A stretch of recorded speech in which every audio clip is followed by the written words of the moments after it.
Good afternoon, everyone, and welcome to the Bertie Leroux live broadcast today. And I have the privilege of having Bertie Leroux back in the land of the living. Bertie, how does it feel being back in Johannesburg?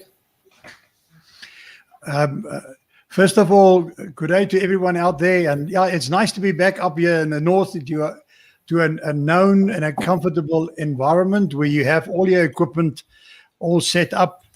It was nice to work from Strathspey down in the Southern Cape, but I still prefer my office here. You were quite busy on that side. I was joking just now and said it's like you have to come home so you can take some time off. Absolutely, the work doesn't end. Yeah. It doesn't end. Cool. Today we're talking about another topic that you're very passionate about, and this is the principle of overview. Now, in the all the works that we've created so far, for those that's following and that's watching Bertie's videos, they'll know that we spoke a couple episodes ago about a lot of different concepts when it comes to preview, retrospect, overview, those kind of things. But today we're going to focus specifically on overview. Bertie, can you share with us your definition of overview and how does it fit into the big picture of everything that we're sharing here?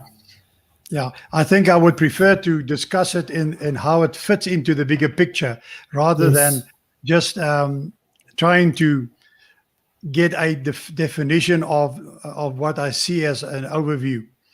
I think we just need to go back, just step back for 1 minute to share with the whole concept of vision with imagination has underlying to it the disciplines of thought, of which there's three principles that I've focused on. And the principle of overview, and the principle of insight, and the principle of foresight.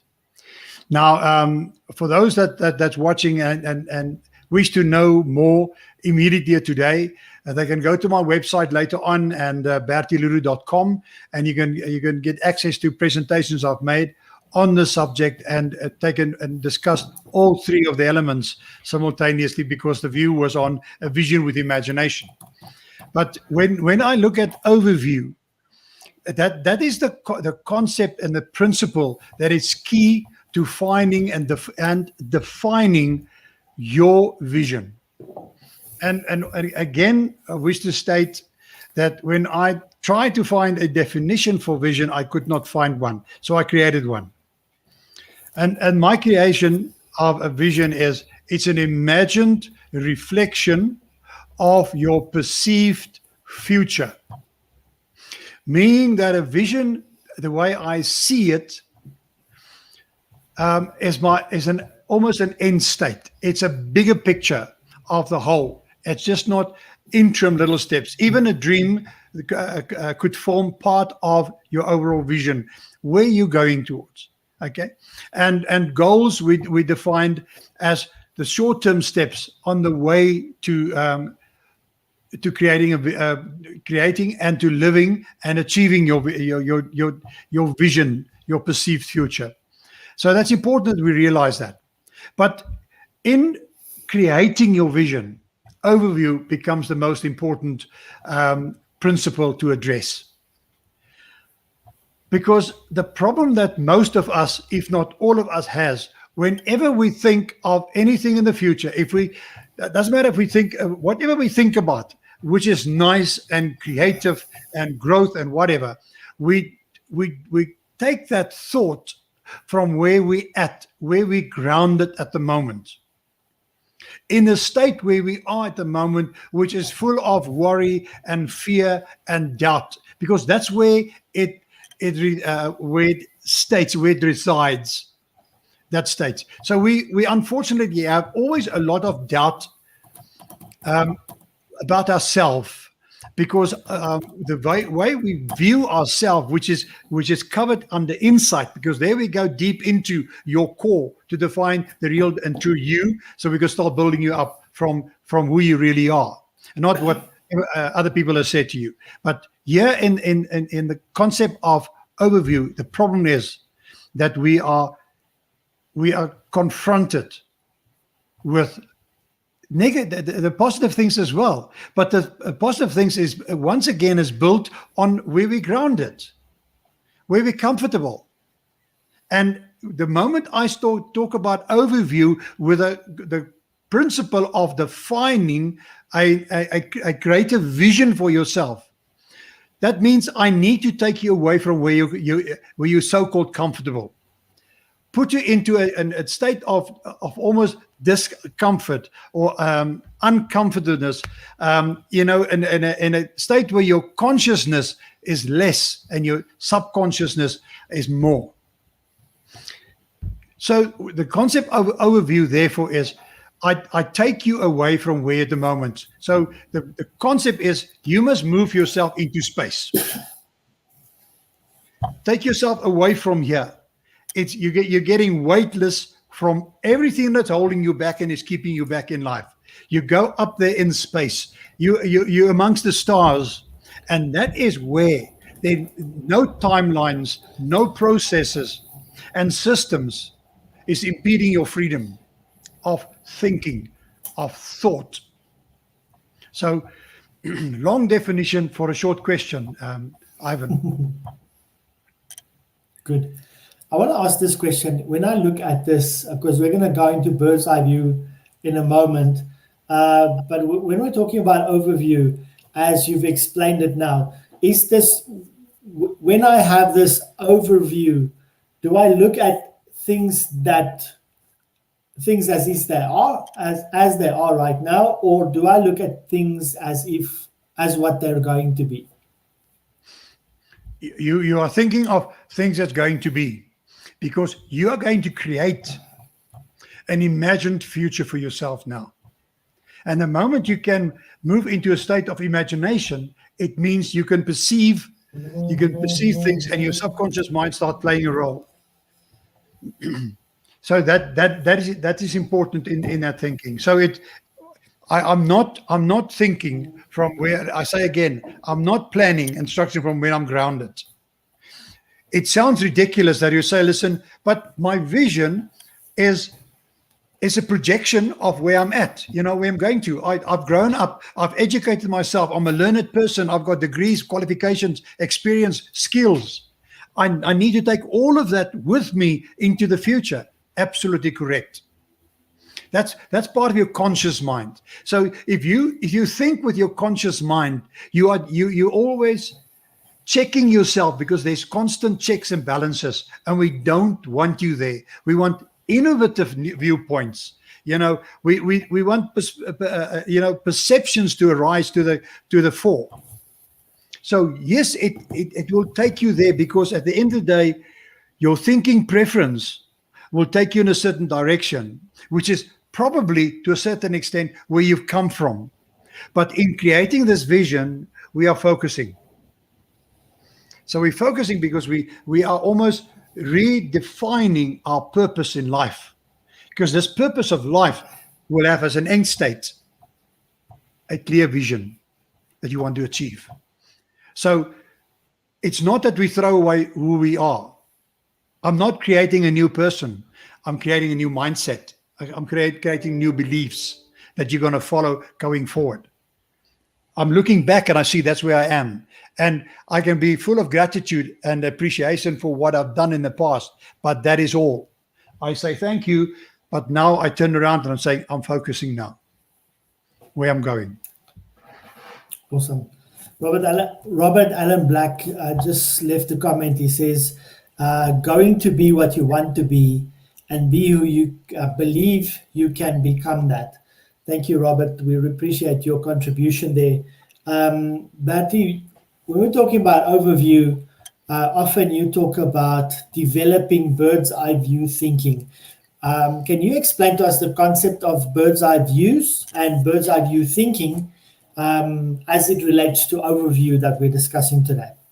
Absolutely. Such as we saying, I want you weightless in space. The same effect the eagle has, because the eagle travels any which way he wants. Not even the wind direction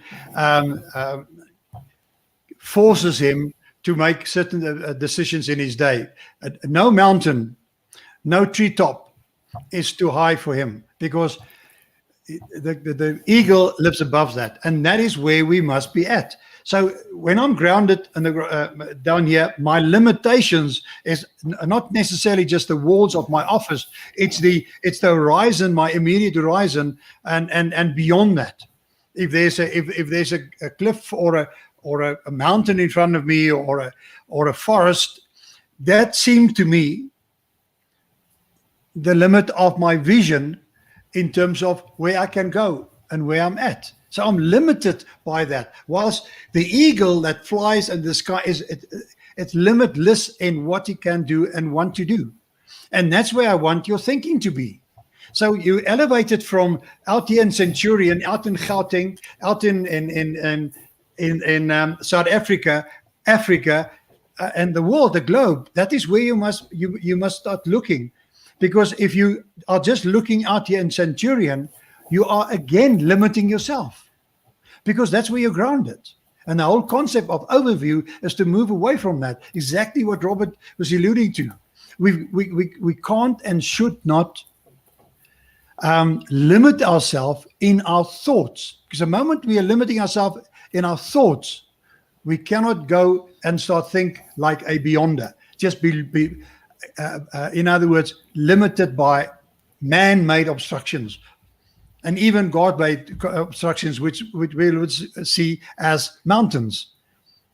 Take yourself away from that. Elevate yourself.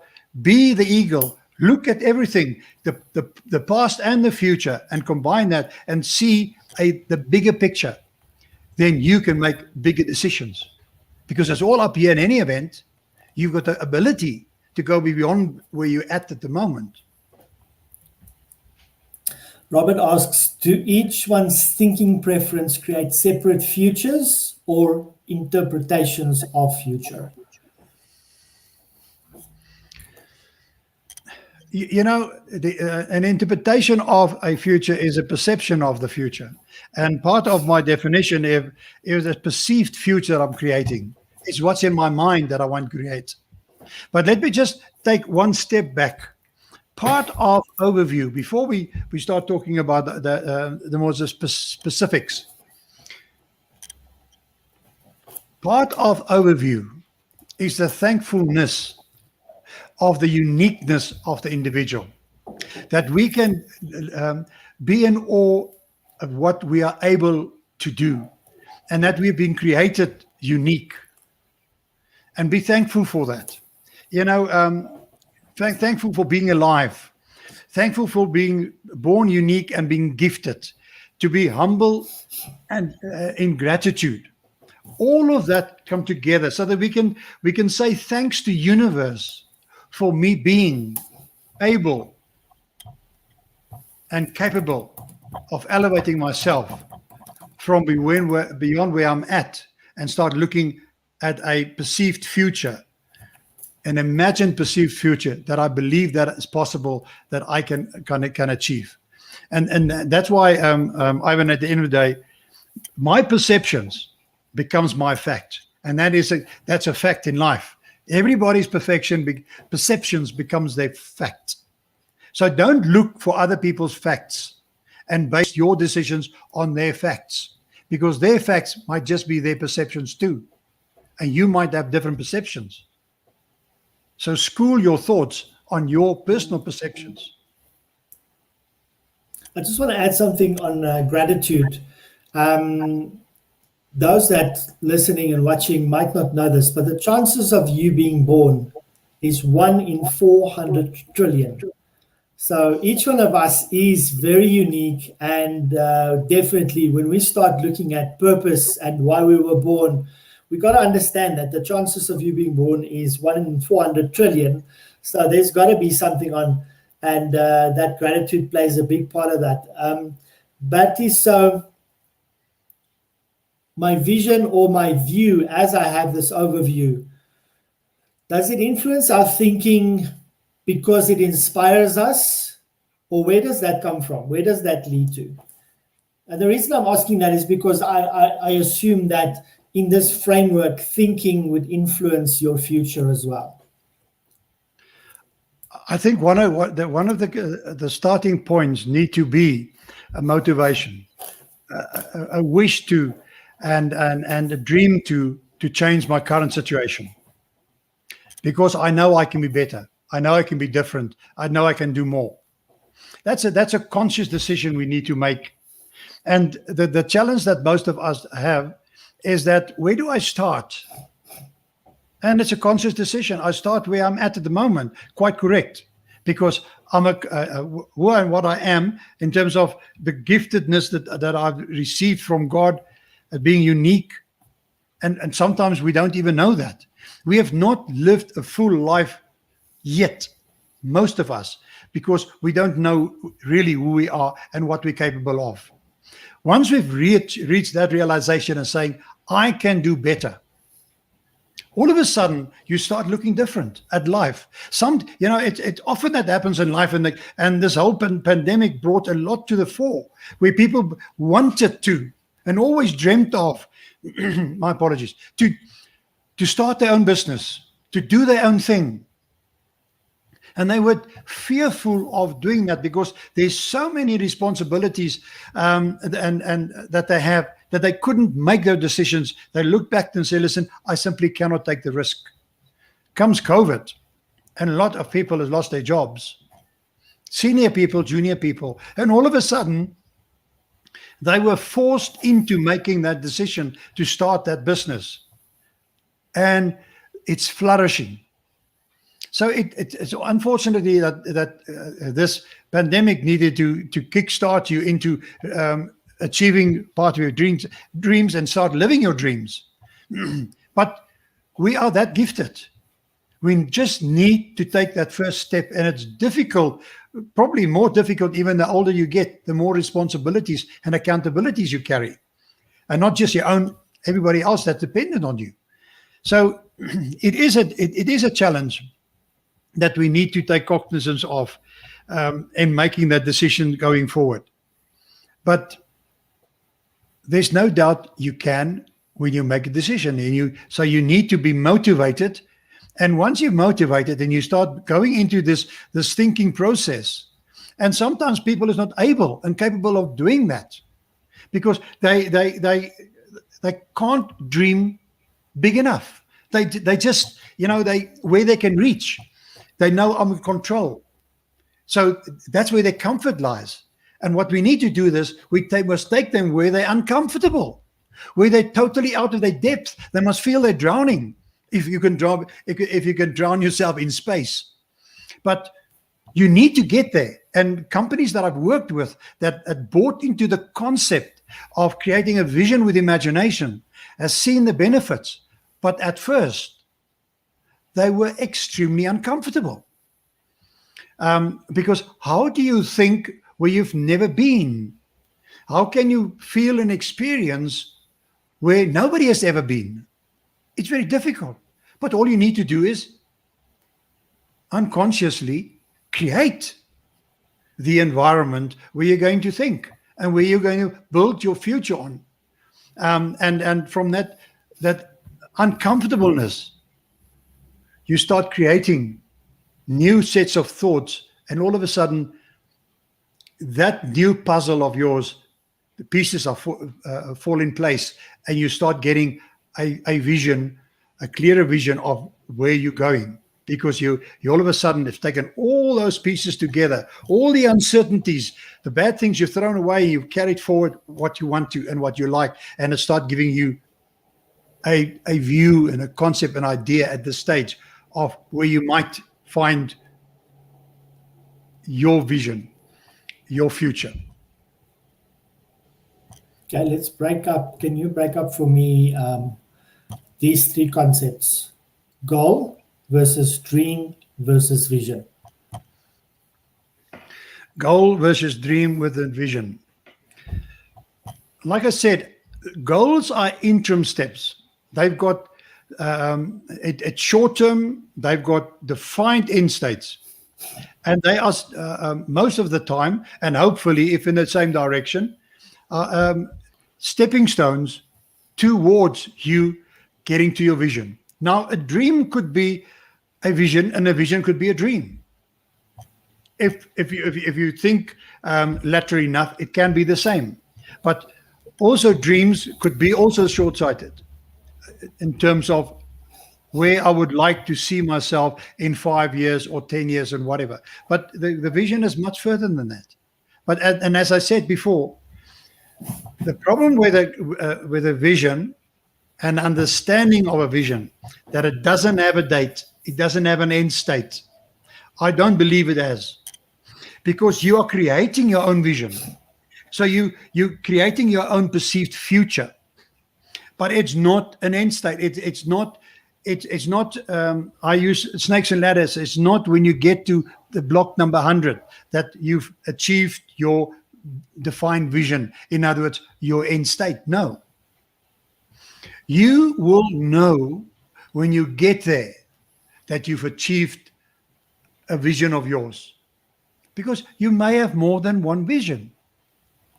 You may have more than one vision because you have a lot of different responsibilities that you carry and things that you drive towards. I mean, work-life balance, for example, you are looking at wealth, which is financial wealth. You're looking at emotional wellness, and you're looking at physical wellness, in other words, health. So those three together create a work-life balance. But in all of those different parts, you might have visions for yourself. I mean, I might have a vision for how I see myself in a year's time or 2 years' time, because I'm going to go to the gym and I'm going to firm up this body and build some muscle. What I'm going to look like. That can be a vision. And one day you look in the mirror and see, I've achieved my goal. I look just like Arnold Schwarzenegger. Just not so tall. I can't build that. But the goals you set for yourself, it's sometimes shorter term goals, but they all work towards one defined end state, which is a vision that's going to carry you forward. But I say again, I use the term end state, but it's not a defined date, 31st December 2026. That's a goal. Okay. A lot of times when we have visions and dreams that we want to fulfill, and we have these views. My question is, how do I sell this vision to others? Because I believe that you can't necessarily achieve what you want to achieve by yourself. A lot of times it involves other people. So it's, you have to build a team in a lot of instances. So how do I sell this vision that I have, or how do I get other people to see what I see? That's a very important concept, and thanks for putting that statement forward, because that is so true. Once you've seen your vision, it is your responsibility to share it with as many people as possible, because those people can be your checks and balances as well. Because in many cases, you need them en route to achieve those visions of yours. Not that you abuse them. It's not that you're stepping on them, because in reaching and driving towards your vision, not everything will be a smooth ride. Sometimes you might embark down a road that will be a dead end, and you simply cannot go forward, and you have to turn back for a while. But the wonderful thing about that is exactly why we're talking about an overall clearer vision for ourselves, is that we're able to fall and get up, because we've got a reason, we've got purpose. And unfortunately, people without even goals find it difficult when they've fallen to get up and start again. But with that process, I can. But yes, once again, we need to share it. Share it with your family. Share it with your boss. But in organizations, we talk about career planning, succession planning. But we hardly ever share it, even with the potential and prospective incumbents of those positions. We don't share it with them. Maybe because as management, we're scared that they will put pressure on us to go because they are ready to take over. So we often don't share these things with people because we're scared there's going to be a negative to it. But you're quite right. I can't go it alone. As I say, if you want to go fast, go alone. But if you want to go far, go together. Surround yourself with successful people but the moment you're focused, also your friendships and the circles you're going to move into is going to people that can help you and advance you towards reaching your goals. Now and I'm not saying that the friends that you have is right or wrong or whatever, but the thing is, the moment we start focusing on different views, we surround ourselves with people with the same thoughts. So if you want to be successful, surround yourself with successful people because they are positive. They will give you the necessary energy to drive towards your goals. Because as we say, the clearer your vision, the closer it gets, the better your focus, and where you're not distracted. So if I don't take detours, I get to my end state much quicker. We all know that. The scenic route is not necessarily always the fastest route, and we have to make a decision: fast or scenic. I want to share a comment here by Marinda Grobler. And then I just want to share a thought, Bertie, and then you tell me what your thoughts are on this concept. She says, the biggest problem in the corporate world is we are all supposed to work towards a common goal, but we never know what the goal is. Major lack of information sharing. So I think the key here for me, Bertie, and that's what I want to ask you about, is communication and sharing the vision, especially in this concept of we're working together as teams, etc. One, communicating a vision, even if it's personal, with, like you said, friends and associates. It helps with transparency. Transparency could be important because then people know what you're busy with. It's not like all of a sudden there's this thing that you're doing or launching and nobody knew about it, and they feel left out. It's all about communication. And then if I communicate my goals effectively to those around me, then they can actually help me get there. And lastly, I will also have like-minded people around me because I communicated this. People know what the journey with me is going to be like. And so they decide I'm going to leave and engage deeper, or I'm going to go my own way. Okay. Quite right. I mean, it doesn't have to be a lonely road. Absolutely not. What we're saying here is when you share, you bring other people into your dreams, okay? And you make them part of that, and you make them part of your overall vision. Sometimes, it's natural. If we've got these enormous visions for ourselves, the question is, do we share it, and are we almost strong enough to accept that we will be laughed at, like Elon Musk going to Mars? Nobody laughs at him anymore.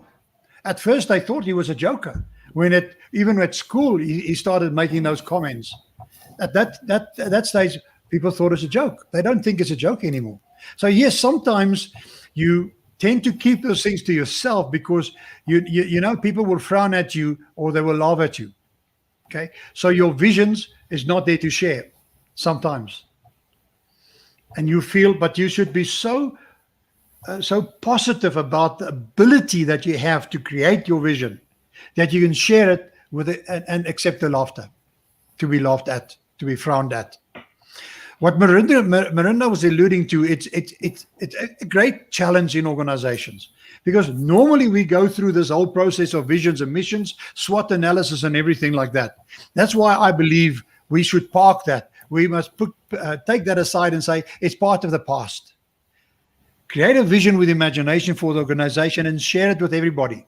so that every single person in the organization can understand what is their role in the overall vision of this company. Because it is not the person that signs the tender document that is responsible for the profits and the bottom line, because the work needs to be done by sometimes the lowest paid in the organization, and often that is not shared with them or explained in a manner that they can understand that they too is part of the success of the organization. But a lot of leaders have got the principle that they float in the greatness of their people without recognizing that their people existed. And if you are a true leader, you would understand the principle of be part of the team and not just the leader of the team, because a leader can lead from within, roll up their sleeves and dirty their clothes for a change. But it's a difficult thing, being myself, being part of board of directors. Sometimes it's difficult to share what is happening in the organization. You may, at the beginning of the year, share your vision with the organization. And then during the course of the year, things change because situations change. And we need to make different decisions which end up in the boardroom only and is not shared. And the overall vision almost start getting blurry and not so clear anymore. And the people in our organization not being party to the decision feel that, typical organization, it's a need to know communication. And I know that, I've been there. Organizations often has that approach. It's a need to know basis. And we've discussed it at this forum before in terms of the left brain and the right brain concept. The left brain people need to know. If you're going to communicate with them on a need to know basis, in other words, management's concept of what we need to communicate, you're going to lose out, because those people will make it their task to know what's happening. And unfortunately, if you follow that route, you may not get the true answers.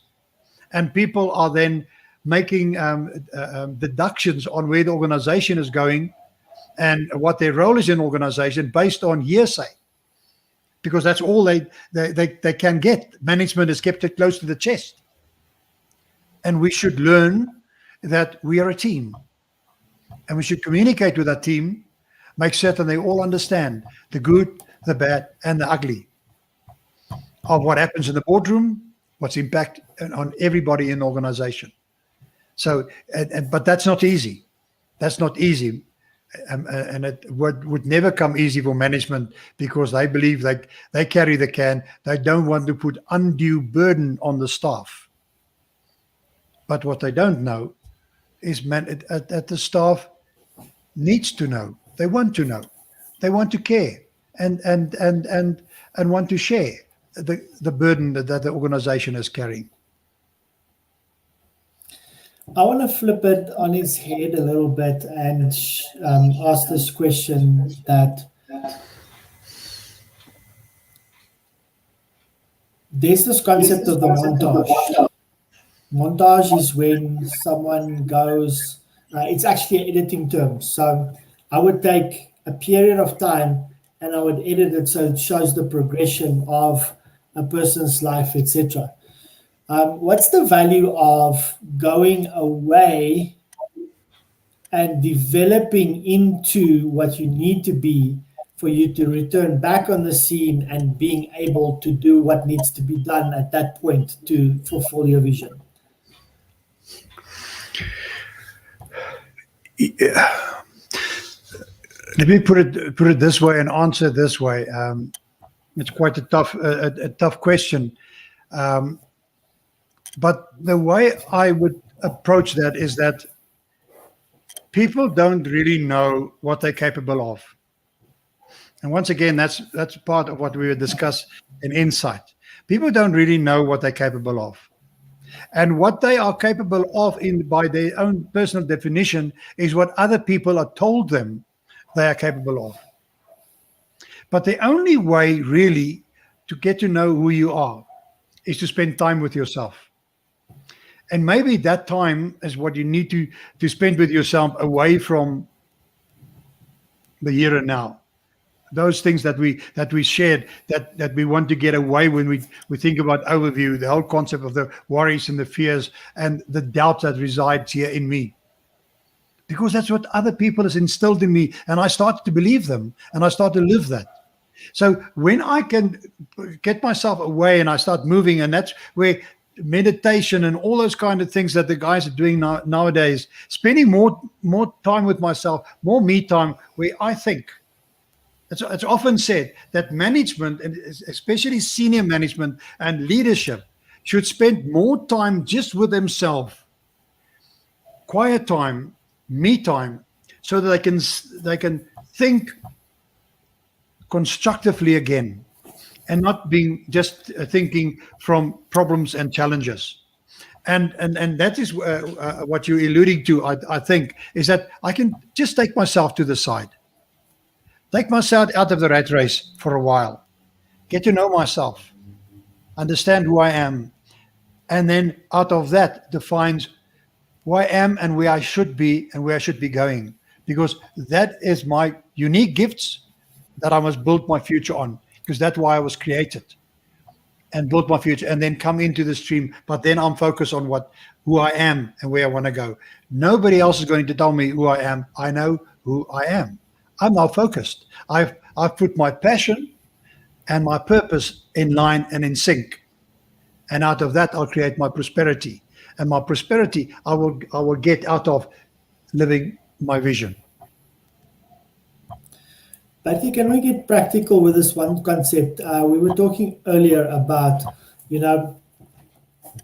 doing a proverbial elevation into space, so I can have this overview, which we're talking about today, of my future state, where I'm going, and what does my current situation look like. How can someone practically do that? What are the steps? I know you hate the steps concept, but what can I do so that I can have that overview, that I can have that view, that bird's eye view over everything that I need to accomplish and where I am?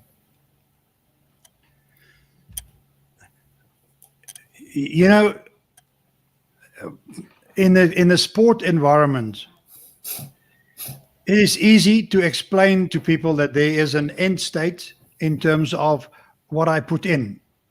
What I put in terms of my practice, exercise, and how I do it, and a coach normally plays a big role in that. I can achieve certain goals, and which is often end states, because it goes with age, and the body can just take so much. That's impossible. But the problem that we sit with is that as we grow up, we try to fit in to the norms of the world, and the organizations we are part of, or the cultures we are part of.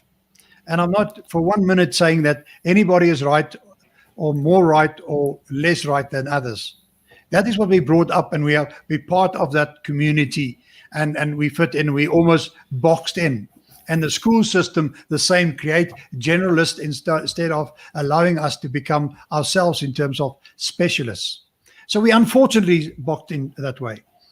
But we need to say to ourselves, and that is where sometimes I'd say to people, spend more time with a mirror, because there's two concepts. I spend time with a mirror, and the second exercise I can do is a vision board. But spending time in the mirror where you can say to yourself, I unconditionally love this person. I don't desire to look like, be like this person or that person anymore. I am a unique gift of God too. And I'm going to build my life on who I am and my potential. So I look in the mirror and I look at my gray hair, my blue eyes, and my gray mustache, and I'm saying, this is me. Then I take this me, and I take myself and I move myself into space and into a thinking where I'm saying, I'm going to become the best me I can ever be. My potential is limitless when I believe in it. Okay, and I take that step, and I move, and then one can write a lot of things down and what you're good at, and people can do that as a very good start. Just write down what you love doing and what makes you happy, what you're great at. Just write them down, and you'll see what list you can build up. It could be an extraordinary list because you are so unique. It's so full of potential. You don't even know it, and there's a lot of things you've achieved. You haven't ticked it off.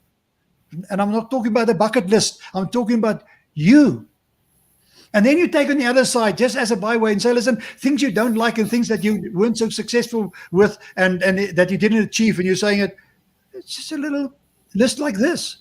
I'm actually phenomenal. Then you take that phenomenal thoughts and concept and ideas and principles, and you take it into your thinking, and out of that you create your future. Out of that you create your vision. Because we are so restricted in our thoughts, because that's how we've been brought up. You can't blame yourself. That's how we've been brought up until we decide to break out. Okay? So I just want to give an example, a stupid example, but just to illustrate the concept.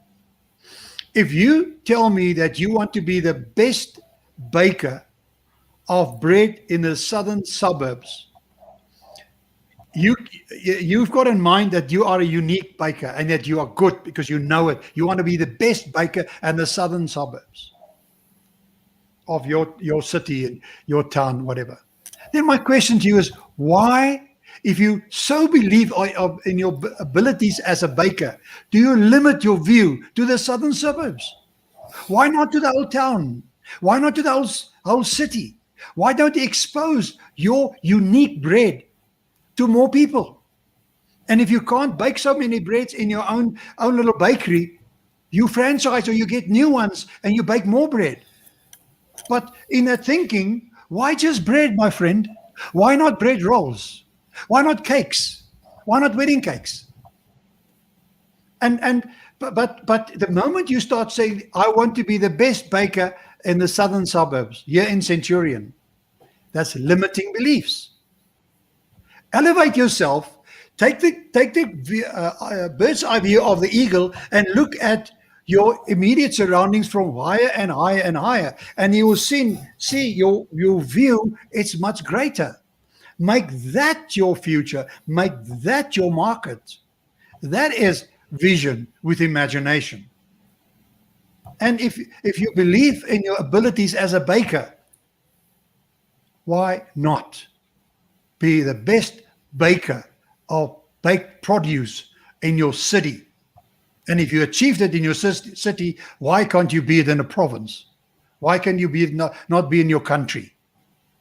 Because you could take your recipe and roll it out, and tomorrow you can sit in Seychelles and count your money and still bake the best bread in the world. But that's how you build it up. But you will be limiting yourself with your beliefs that you yourself has created for yourself. Awesome. Patty, we had a good show today. We had great interactions, good views. Do you want to, let's end off by you asking the community a question where they can kind of feedback to you. Is there anything that you'd like to know? Like if you had the opportunity to ask people and get information on them, like, you know, how do they formulate their vision, things like that? What would you want to ask them? My first question would be what is holding you back? What is your limiting beliefs? And why is that your limiting beliefs? Because you are capable and able, but we must move away from that.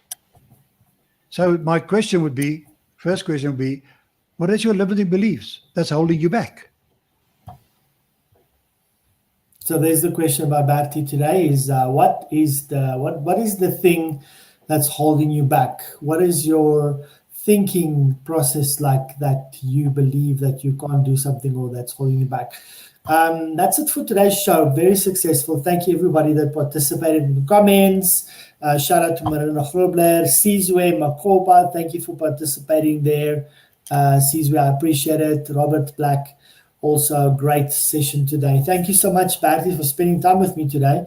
And if you want to know what's coming up next week, you'll have to watch for the announcement that we will make throughout the week and tell you what we're going to talk about in the next show. Thank you so much. Thanks, Bertie. And we'll see you guys next week, next week at 4 o'clock. Thank you very much. And to everybody out there that listened and watched this, thank you very much for your attendance. I appreciate your support. Awesome. Thank you.